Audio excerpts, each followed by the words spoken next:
ஒரு மலைப்பகுதியின் உச்சாணி கொம்பில் ஒரு பழைய மந்திரவாதியின் மாளிகை இருந்தது.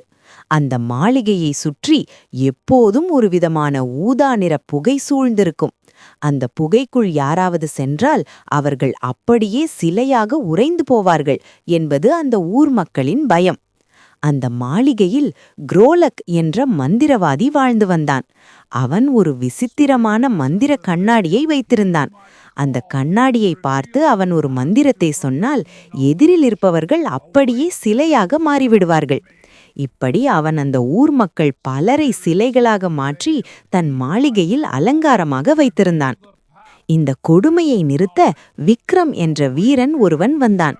அவன் தன் கையில் ஒரு பளபளக்கும் கேடயத்தை வைத்திருந்தான்.